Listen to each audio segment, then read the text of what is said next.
ଏବେ ଅଧଘଣ୍ଟେ ହେଲାଣି ଆମେ ସମସ୍ତେ ଘରେ ପହଞ୍ଚିଗଲୁଣି। ଶୁକ୍ରବାର ଦିନ ଆମେ ବାହାରି ଯାଇଥିଲୁ। କିଏ କିଏ କହିଲେ? ଇଏ, ମୁଁ ଆଉ ଚୁଙ୍ଗା ବାବା, ମାନେ ଦୁଇ ପୁଅଙ୍କୁ ନେଇକି ଆଙ୍କ ସାଙ୍ଗେ ମୁଁ ବାହାରି ଯାଇଥିଲି। ଆମେ ଘରର 4 ଜଣ ଗୁରୁଜନ ଲୋକ 5 ଜଣ ଏକାବେଳେ କୁଆଡ଼େ ଯାଉନା। ବଡ଼ ପୁଅ ଘର ଦାୟିତ୍ୱ ସମ୍ଭାଳିକି ରହିଲା, ସାନ ଧିଆ ଆମ ସାଙ୍ଗରେ ଗଲେ। ଦେଖୁନାହାନ୍ତି କେମିତି ଭଗବାନଙ୍କର କୃପା। ଦୁନିଆ ଘାଟି ବଣ ଜଙ୍ଗଲ ବୁଲି ବୁଲି ଆମେ ଆସିଲୁ। ଯେଉଁ ଗେଟି, ଯେଉଁ ପାହାଡ଼, ଯେଉଁ ପଥର, କ'ଣ କହିବି। ହେଲେ ଏଇ ଜୟଦେବ ବିହାର ପାଖରେ ଆମ ଗାଡ଼ିର ଚକା ପଙ୍କଚର୍ ହେଇଗଲା। 2 ଭାଇ ମିଶିକି ପୁଣି ଷ୍ଟେପିନ୍ ବଦଳେଇଲେ। ସେଠି ଆମର କିଛି ସମୟ ଅତିକ୍ରାନ୍ତ ହେଲା। କିନ୍ତୁ ସେଇଠି ଥିବାବେଳେ ଆମର ଏଇ 4 ଦିନର ସୁଗମ ସୁଖଦାୟକ ଆଉ କ'ଣ କହିବି, ତୀର୍ଥାଟନ କହିଲେ ବି ଅତ୍ୟୁକ୍ତି ହେବନି। ଆଉ ଏମିତି ବି ଗୋଟେ ଝିଅ ପାଇଁ ତା ବାପଘର ତ ସବୁଠୁ ମହାର୍ଘ ଜାଗା। ମୁଁ ସମସ୍ତଙ୍କ ସାଙ୍ଗେ ଭେଟି ଭାଟିକିରି ଆଇଲି। ସବୁ ପରେ ଏଇଠି ଦେଖନ୍ତୁ ମେଘ ବି ବହୁତ ବେଶୀ ହେଉନଥିଲା। ଚକାଟି ପଙ୍କଚର୍ ହେଲା ଆଉ 2 ଭାଇ ଯାକ ଚକା ଲଗେଇଦେଲେ। ଆମେ ଘରେ ଆସି ପହଞ୍ଚିଲୁ। କିନ୍ତୁ ତା ପୂର୍ବରୁ ଯାହା ସବୁ ଘଟିଗଲା ସେଗୁଡ଼ାକ ତ କହିବି। କଟକ ଭୁବନେଶ୍ୱର ରାସ୍ତାରେ ଆଇଲା ମାନେ ମିଠା ଖାଇବାଟା ଆମର ବିଧେୟ, ଆପଣମାନେ ଜାଣିଛନ୍ତି। ଆଉ ଘରକୁ ଟିକେ ମିଠା ଆଣିଲେ ପିଲାମାନେ ବି ବହୁତ ଖୁସି ହୁଅନ୍ତି। ସନ୍ଧ୍ୟା ସମୟରେ ପୁରା ଫ୍ରେଶ୍ ମିଠା ବାହାରିଥିଲା। ମୋତେ ଆଜି ଗୋଟେ ଦିନ ମୁଁ କିନ୍ତୁ ଆସିକି ବାଟରେ ମିଠା ଖାଇନି, କାହିଁକି ଏଇ ଯେଉଁ ଚଲାଚଲିରେ ଦେହ ଭାରି ବୁଲଉଥିଲା। ଏଇଠି ଦେଖନ୍ତୁ ତାରିଣୀ ପୀଠ ପଡ଼ିଲା ଆମେ ଫେରିଲା ବେଳେ, କିନ୍ତୁ ମାଆର ଟିକେ କାହିଁକି କରୁଣା ଉଣା ହେଲା। ଠିକ୍ 1 ବେଳେ ମନ୍ଦିର ବନ୍ଦ ହେଇଗଲା। ଆଉ ଆମେ ପହଞ୍ଚିଲା ବେଳକୁ 1:15-20 ହେଇଯାଇଥିଲା। ତେଣୁ ମୁଁ ଗେଟ୍ ପାଖରେ ଯାଇକି ମାଆକୁ ବିନୀତ ନିବେଦନ କରିକି ଆସିଛି, ମାଲୋ ପୁଣି କେତେବେଳେ ଆଣିବୁ, ଆଉ ଧୈର୍ଯ୍ୟ ନାହିଁ, ତୁ ତୋ ଦୟା ରଖିଥା, ତୁ ତ ସବୁଠି ଅଛୁ ଅନ୍ତର୍ଯାମୀ, ଆଉ ଗେଟ୍ ଖୋଲିବା ଯାଏ 3:30 ଯାଏ ଆମେ ଅପେକ୍ଷା କରିପାରିବୁନି। ସେଠି ମୁଁ ପ୍ରଣାମ କରିକି ଆମେ ଗୋଟେ ଅରୁଆ ହୋଟେଲକୁ ପଳେଇ ଆସିଲୁ। ମୁଁ ଟିକେ ପରଟା ଆଉ ପନିର ଖାଇଲି। ଏମାନେ ସବୁ ଅରୁଆ ଅନ୍ନ ବିନା ପିଆଜ ରସୁଣରେ ମିଳୁଛି ସବୁଠି, ସେମାନେ ସବୁ ଖାଇଲେ। ଏକାଦଶୀ ଏଇ ଭିତରେ ପଡ଼ିଯିବ ବୋଲି ମୁଁ ଶୁକ୍ରବାର ଏତେ ହଠାତ୍ ଆମେ ବାହାରିଲୁ। ଆମ ଘର କଥା ଅନେକ ସମୟରେ କେହି ବିଶ୍ୱାସ କରନ୍ତିନି, କାହିଁକି ଆମର ହଠାତ୍ ସବୁ ଯୋଜନା ହୁଏ। ମୁଁ ଏମିତି ବସିଥିଲି, କହିଲି ବାପାରେ ଗୋଟେ ମାନସିକ ମୋର ରହିଗଲା। ଏବେ ତ ମୁଁ ଆଉ ମାନସିକ କରୁନି କି କରିବିନି, କିନ୍ତୁ ଏଇଟା ମୋର 10 ବର୍ଷ ତଳର ଗୋଟେ ମାନସିକ। ପିଲାମାନେ ସେତେବେଳେ ସବୁ ବମ୍ ଭଲେ ପାଣି ଢାଳୁଥିଲେ, ସେମାନେ ଆରଡ଼ିରେ ବି ଢାଳିଛନ୍ତି, ବିଭିନ୍ନ ଜାଗାରେ ଢାଳିଛନ୍ତି। ସେମାନେ ଯେଉଁ ବର୍ଷ ଗୋନାସିକା ଢାଳିବେ ବୋଲି କହିଲେ ମୁଁ ସାଙ୍ଗରେ ଯାଇଥିଲି, ଆଉ ମୁଁ ବି ଖୁସିରେ ତାଙ୍କ ସାଙ୍ଗେ ପାଣି ଆଣୁଥିଲି। 10 ବର୍ଷ ତଳେ ମୁଁ ଆଉ ଟିକେ ଚାଙ୍ଗା ଥିଲି। ହେଲେ ଆଜି ସକାଳୁ ଆମେ ସେଇ କାମରେ ବାହାରିଗଲୁ। ସେଠିକି ମୁଁ ଯାଇଛି, ଅରମାନ 6ଟାରୁ ବାହାରିଗଲା ସ୍କୁଲ। ଆମେ ଜାଣିଥିଲୁ ଯେ ସିଏ ଆଇଲା ବେଳକୁ ଆମେ ନଥିବୁ। ସେଠୁ ସେ ବିଦା ହେଇକିରି ଗଲା। ଏ ବର୍ଷ ତାର ମାଟ୍ରିକ ପରୀକ୍ଷା, ଭଗବାନ ତାକୁ କେମିତି ଭଲରେ ଭଲରେ ଉତ୍ତୀର୍ଣ୍ଣ କରନ୍ତୁ। ମୁଁ ଫୁଲ ଆଜି ଆଗରୁ ତୁଳସୀ ଗୁନ୍ଥିକି ଥୋଇଥିଲି, ମୁଁ ତାକୁ ଗୁନ୍ଥିକିରି ସାରିଦେଲେ ଆମେ ବାହାରିବୁ ବୋଲି ମୁଁ ତରତର ହେଇ ଗୁନ୍ଥୁଥିଲି। ଏଇ ଯେଉଁ କଥା କହୁଥିଲି, ମୁଁ 10 ବର୍ଷ ତଳେ ପିଲାଙ୍କ ସାଙ୍ଗରେ ଯାଇଥିଲି ବ୍ରହ୍ମେଶ୍ୱର ମନ୍ଦିରକୁ। ସେମାନେ ପାଣି ଲାଗି କରୁଥିଲେ। ଗୁଲୁରି ତା ପୁଅ ଛୋଟଟେ ହେଇଥିଲା, ସେ ଘରେ ଥିଲା। ସିଏ ବାରମ୍ବାର ଫୋନ୍ କଲା ଯେ ତା ପୁଅକୁ ଭୀଷଣ ଝାଡ଼ା। ମୁଁ ସେତେବେଳେ ଆଉ କିଛି ଉପାୟ ନ ପାଇକି କହିଥିଲି, ମହାପ୍ରଭୁ ମୁଁ ପାଣି ଢାଳିବି ଆସିକି, ତୁମେ ଟିକେ କୃପା କର, ସେ ଛୁଆଟି ଟିକେ ଭଲ ହେଇଯାଉ।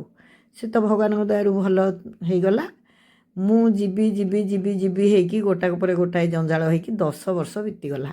ଏଇ କଥା ମୁଁ ପିଲାଙ୍କୁ କହିଲି, ମୁଁ ଆରେ ମୋ ବଳ ବୟସ ଯାଉଛି, ମାନସିକଟା ମୁଁ କେମିତି ପୂରଣ କରିବି। ମୁଁ ତ ଏବେ ଆଉ ମାନସିକ କରୁନି, ସେତେବେଳେ ପିଲାଳିଆ ମନ ଥିଲା, ସେଥିପାଇଁ ମୁଁ ଠାକୁରଙ୍କ ପାଖେ ମାନସିକ କରୁଥିଲି। ମୁଁ ଏଇ ବୟସରେ ବର୍ତ୍ତମାନ ମୁଁ ବୁଝିଲି ଯେ କୌଣସି ମାନସିକ କରିବା ଠିକ୍ ନୁହେଁ। ସିଏ ତାଙ୍କୁ ଆମେ ନିବେଦନ କରିବା, ପ୍ରାର୍ଥନା କରିବା, ଏଇଟା ହେଲେ ଏଇଟା କରିବୁ, ଏଇଟା କହିବା ଠିକ୍ ନୁହେଁ। କିନ୍ତୁ ଯାହାହେଲେ ବି ମୁଁ ଯେହେତୁ କରିଥିଲି, ମୁଁ ଏଇ କଥା କହିଲା ପରେ ସାଙ୍ଗେ ସାଙ୍ଗେ ଚୁଙ୍ଗା କହିଲା ଏଇଟା ସେକେଣ୍ଡ ସଟର୍ଡେ।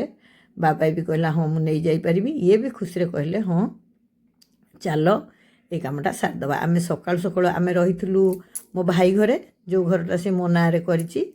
ଆମେ ସକାଳୁ ସକାଳୁ ସମସ୍ତେ ବାହାରିଗଲୁ ଗୋନାସିକା। ଗୋନାସିକା କେମିତି ଯିବାକୁ ହୁଏ କହିଲେ, ଶୁଆକାଠିରୁ NHରେ ସମ୍ବଲପୁର ଆଡ଼କୁ ଗଲେ ବାୟାପଣ୍ଡାଦର ବୋଲି ଗୋଟେ ଜାଗା ପଡ଼େ। ମୁଁ ଆଉ ଏତେ ଭିଡ଼ିଓ କରିନି, ମୋର ମନଟା ସବୁବେଳେ କାହିଁ ଟିକେ ଭୟଭୀତ ହେଉଥିଲା।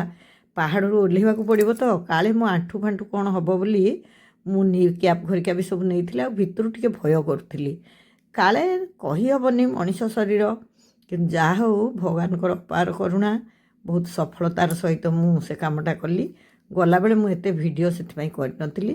ଯେତେବେଳେ ଗୋନାସିକାରେ ବାୟା ପଣ୍ଡାତରୁ ଭିତରକୁ ଯିବେ ଗୋନାସିକାରୁ ପାହାଡ଼ ଉପରକୁ ଯିବେ ବୈତରଣୀ ମୁଣ୍ଡକୁ ଗୁପ୍ତଗଙ୍ଗା। କେତେ କଥାରେ ବି ମୁଁ କହିଛି ସେ ଗାଁଟିର ନାଁ ବାରୁଡ଼ା ଥିଲା। ବାପା ହିଁ ସେ ନାଁ ଗୁପ୍ତଗଙ୍ଗା ଦେଇଥିଲେ, କାହିଁକିନା ବୈତରଣୀକୁ ଆମ ଓଡ଼ିଶାର ଗଙ୍ଗା ବୋଲି କୁହାଯାଏ। ଆମେ ଏଇଠି ଗଲୁ ସେଠିକି। ଆମେ ଗଲାବେଳକୁ ବି ଏତେ ଭୋରୁ ବି ଦେଖନ୍ତୁ ପିଲାମାନେ ଚାଲିବା ଆରମ୍ଭ କରିଦେଇଥିଲେ, କାଉଡ଼ିଆମାନେ। ଏଇଟା ବୈତରଣୀ ମୁଣ୍ଡକୁ ରାସ୍ତା। ଏଇଠି ହିଁ ଆମର ଘର ଥିଲା, ବାପା ଏଇଠି ରହୁଥିଲେ। ଆଉ ମୋର ଗୋଟେ ସାନ ଭାଇ ଏଇଠି ହିଁ ଜନ୍ମ ହେଇଥିଲା। ସେସବୁ ଜାଗାକୁ ଗଲେ ମନ ମୋର ଦୁଃଖରେ ଭରିଯାଏ।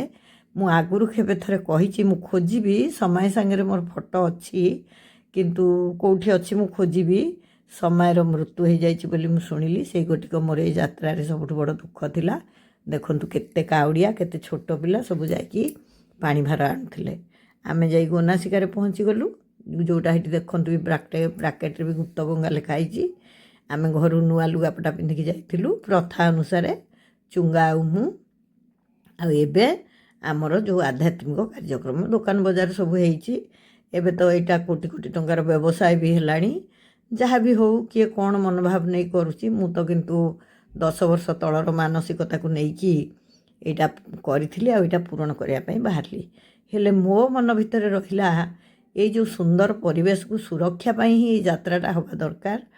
ଆଉ ଏଥିରେ ଗୋଟେ ମାନସିକ ଶକ୍ତି ଗୋଟେ ମିଳୁଛି। ମୁଁ ଅନୁଭବ କଲି ଏଥର ଯେ ପ୍ରକୃତରେ ଏଇଟା ଗୋଟେ ଏତେ ବଡ଼ ଶକ୍ତି ଯୋଗାଉଛି ଯେଉଁଟା ମୋ କଳ୍ପନାରେ ବି ନଥିଲା। କାହିଁକି ଦେଖନ୍ତୁ, ଘରେ ଯେହେତୁ ଆମର ଟାଙ୍କି ସିଷ୍ଟମ୍ ହେଇଗଲା, ଆଗରୁ କ'ଣ କୂଅରୁ ପାଣି କାଢ଼ିକି ଆମେ ଗାଧଉଥିଲୁ, ପାଣିଟା ଉଷୁମ ଲାଗୁଥିଲା। ବହୁବେଳେ ମୁଁ ଗିଜର ବ୍ୟବହାର କରିନଥିଲି, କିନ୍ତୁ ଏବେ ଟାଙ୍କି ବ୍ୟବସ୍ଥା ହେଇଗଲା। ବାସି ପାଣିରେ ଆମେ ଗାଧଉଛୁ। ବିଶେଷ ବେଳ ହେଇନଥିଲା, 8:30 9ଟା ହେଇଥିଲା। ଆଉ ଘରେ ଗାଧେଇଲା ମାନେ ଗିଜର।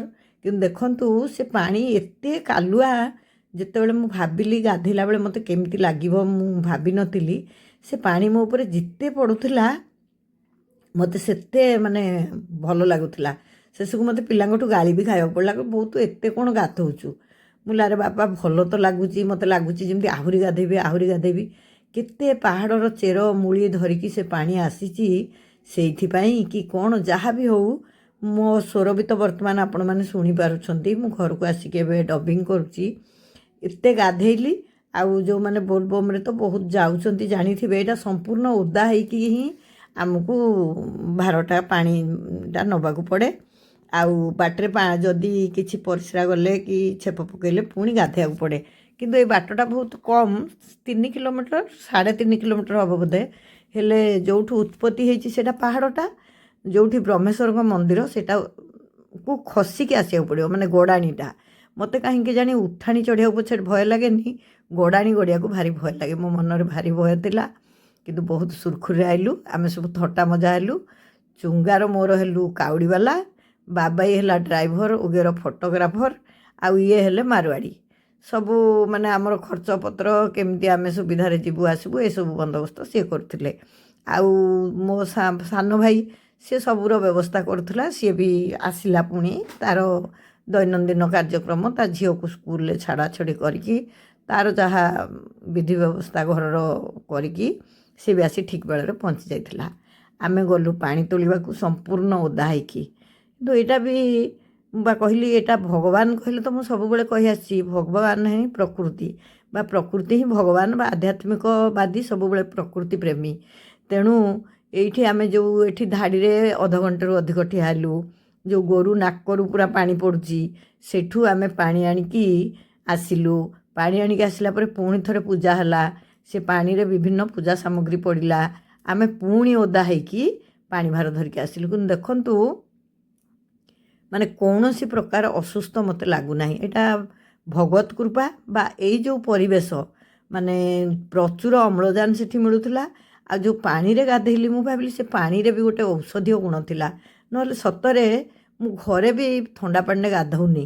ମୋର ଟିକେ ଆର୍ଥ୍ରାଇଟିସ୍ ଦୋଷ ଅଛି। ସବୁବେଳେ ମୁଁ ପସାରୁଣୀ ପତ୍ର ଖାଏ, ଆପଣମାନଙ୍କୁ କହିଛି। ସେଇଟା ବି ମୋ ଗୁରୁ କୃପାରୁ ମୁଁ ସୁସ୍ଥ ହେଇଥିଲି।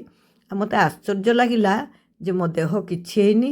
ଆଉ ଆମେ ଯେଉଁ ବାଟରେ ଚାଲୁଥିଲୁ, ଆପଣମାନେ ଦେଖିବେ ବି କେଉଁଠି ଭିଡ଼ିଓରେ ବି ଜଣାପଡ଼ିଯାଉଛି, ଏତେ ଛୋଟ ଛୋଟ ଯେଉଁଗୁଡ଼ାକୁ ଆମେ ବଜୁରି କହୁନେ କି, ସେ ପିଚୁ ବୋଧେ ପଇସା ଖାଇ ଦେଇଛନ୍ତି, ପିଚୁ ଅଂଶ କମେଇ ଦେଇଛନ୍ତି, କ୍ଷମା କରିବେ ମୋର ଭୁଲ ବି ହେଇପାରେ।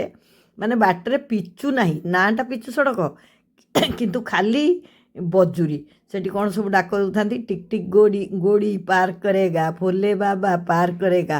ସବୁଠୁ ଆଶ୍ଚର୍ଯ୍ୟ ଲାଗିଲା, ଆଧୁନିକତା ନାଁରେ ଗୋଟେ କ'ଣ ନାରା ଦେଉଛନ୍ତି କହିଲେ, www.com ଭୋଲେ ବାବା www.com ଭୋଲେ ବାବା ୱେଲକମ୍। କହିଲି ଧନ୍ୟରେ ମାନସିକତା।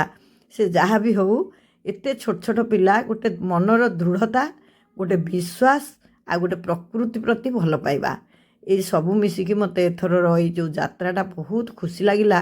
ମୁଁ ଯେଉଁ କାହିଁକି ମାନସିକ କଲି ବୋଲି ଭାବୁଥିଲି 10 ବର୍ଷ ତଳେ, ଆଜି କିନ୍ତୁ 10 ବର୍ଷ ପରେ ଏଇ ଚାଲିବାଟା ମୋତେ ବହୁତ ଖୁସି ଲାଗିଲା। ଆମେ ଖାଲି ପାଦରେ ଏମିତି ଚାଲିବା, ଏସବୁ ଗୋଟେ ମାନସିକ ଆଉ ଶାରୀରିକ ଶକ୍ତି ବଢ଼ଉଛି ବୋଲି ମୋତେ ଲାଗିଲା। ବ୍ରହ୍ମେଶ୍ୱର ହେଉଛି ବୈତରଣୀର ପ୍ରଥମ ଶିବ ମନ୍ଦିର, ଆରେଡ଼ି ହେଉଛି ବୈତରଣୀର ଶେଷ ଶିବ ମନ୍ଦିର। ଆଜି ମୁଁ ବୈତରଣୀର ପ୍ରଥମ ଶିବ ମନ୍ଦିରରେ ଜଳ ଲାଗି କରିକି ମନେ ମନେ ବହୁତ ଖୁସି ହେଉଥିଲି। ଏଇଠି ମୁଁ ଛୁଆବେଳେ ବହୁତ ଥର ବାପା ବୋଉଙ୍କ ସାଙ୍ଗେ ଆସିଛି। ଏଇଠି ଗୋଟେ ଜଗନ୍ନାଥ ମନ୍ଦିର ଅଛି। ମୋର ସାନ ଭାଇ ସେ ଜଗନ୍ନାଥ ମନ୍ଦିର ଦେଖିବା ପାଇଁ ସବୁବେଳେ ଅଳି କରେ। ନିଗମ ଯିଏକି ଜନ୍ମ ହେଇଥିଲା ଗୋନାସିକାରେ, ତାଙ୍କୁ ମୁଁ ଆଜି ମୋର ତୁଳସୀ ମାଳଟି ଅର୍ପଣ କରିକି ମୋ ମନ ଆହୁରି ବି କୃତାର୍ଥ ହେଲା। ଆଉ ସବୁଠୁ ବଡ଼ ଖୁସି, ଆଜିର ଏଇ ଖୁସି ଦିନରେ ଆମର ଗୋଟେ ନାତି ହେଇଛି, ମୋ ପୁତୁରାର ଗୋଟେ ପୁଅ ହେଇଛି। ତା ଭଗବାନ କରନ୍ତୁ ତା ସେ ଦୀର୍ଘାୟୁ ହେଉ।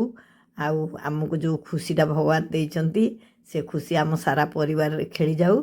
ଆମେ ପାଣି ଢାଳି ସାରିକି ଏ ଖବର ପାଇଲୁ। ମୋର ଥିଲା ସୂଚନା, କିନ୍ତୁ ଆମେ ବି ଠିକ୍ କରିଥିଲୁ ଯେ ଆଉ ବୋଲବମ୍ ପାଣି ଢାଳିକି ଆଉ ଆମେ ହସ୍ପିଟାଲ ଯିବୁନି, ତାଙ୍କ ଉପରେ ବୋଝ ଉପରେ ନଳିତା ବିଡ଼ା ହେବ।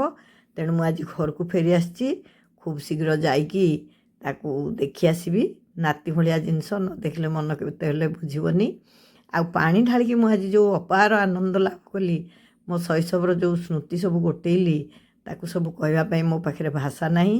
ଶୁକ୍ର, ଶନି, ରବି, ସୋମ 4 ଦିନର ଭ୍ରମଣରୁ ମୁଁ ଆଜି କେବଳ ସୋମବାର ଦିନଟା କଥା କହିଲି।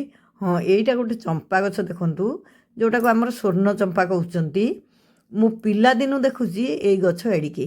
ମୁଁ ଓଡ଼ିଶା କ'ଣ ସାରା ଭାରତରେ ବି ମୁଁ ଯେତେ ଜାଗା ଦେଖିଛି, ଏତେ ବଡ଼ ଚମ୍ପା ଗଛ ମୁଁ କେଉଁଠି ଦେଖି ନାହିଁ। ଆଉ ଦେଖନ୍ତୁ, ପୁରୁଣା ଡାଳ ଭାଙ୍ଗି ଯାଉଛି, ପୁଣି ତା ଦେହରେ ନୂଆ ଡାଳ ସୃଷ୍ଟି ହେଉଛି। ଆଉ ଏ ଗଛଟି ସେମିତି ହେଇକି ରହିଛି ମୁଁ ଦେଖିଲା ଦିନୁ। ସେପଟେ ମନ୍ଦିର ପଛପଟେ ସୁନ୍ଦର ପାଣି କୁଣ୍ଡ ବି ଅଛି। ଆଉ ବ୍ୟବସ୍ଥା ବି ଖୁବ୍ ଭଲ ଥିଲା।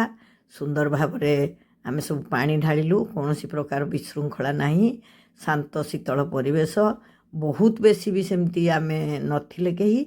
ଆମେ ପୂଜା ଅର୍ଚ୍ଚନା କରିକି ଫେରିଲା ବେଳକୁ ମୋର ଭାଇ ଭାଉଜ ତାଙ୍କର କାମ ସାରିକି, ସାନ ଭାଇ ଭାଉଜ ତାଙ୍କ କାମ ସାରିକି ବି ଆସି ସେଠି ପହଞ୍ଚି ଯାଇଥିଲେ। ଆଉ ମୋତେ ଗୋଟେ ଦିଗ୍ବିଜୟ କଲା ଭଳିଆ ଲାଗୁଥିଲା, କାହିଁକିନା ଏଇ 3.5 କିଲୋମିଟର ବାଟ ଖାଲି ପାଦରେ ପାହାଡ଼ରୁ ଓହ୍ଲେଇବା ମୋତେ କାହିଁ ଟିକେ ଭୟ ଲାଗୁଥିଲା। ମୁଁ ମୋର ଅଣ୍ଟା ବେଲ୍ଟ, ନି କ୍ୟାପ୍ ସବୁ ନେଇଥିଲି, ସବୁ ବାବାଇକି ଦାୟିତ୍ୱ ଦେଇଥିଲି, କିନ୍ତୁ କୌଣସି ଜିନିଷର ଆବଶ୍ୟକତା ପଡ଼ିଲାନି। ସେମାନେ ବି ଆସି ପହଞ୍ଚି ଯାଇଥିଲେ। ଆମେ ସାଙ୍ଗ ହେଇକି ସବୁ ଫଟୋ ଉଠେଇଲୁ। ସେଇଠି ବିନା ପିଆଜ ରସୁଣ ଦୋକାନରେ ଟିକେ ଜଳଖିଆ ଖାଇଲୁ। ମୁଁ ତ କହିଲି ମୋର ଏକାଦଶୀ ଥିଲା। ଆଉ ଆଜି ମୋତେ ବି ଡର ଲାଗୁଥିଲା, କାଳେ ମୋତେ ଖାଇନି ଯେହେତୁ ଦୁର୍ବଳ ଲାଗିବ, ସେଭଳି କୌଣସି କଥା ନାହିଁ। ମୋତେ ବହୁତ ଆଜି ଖୁସି ଲାଗିଲା। ସେଥିପାଇଁ ଆଜି ଆସିକି ମୁଁ କହିଲି ନା, ଯାହା ବି ହେଉ ମୁଁ କରିଦେବି ଭିଡ଼ିଓଟା, ଆଉ ଆପଣମାନଙ୍କ ପାଖେ ପହଞ୍ଚେଇ ଦେବି।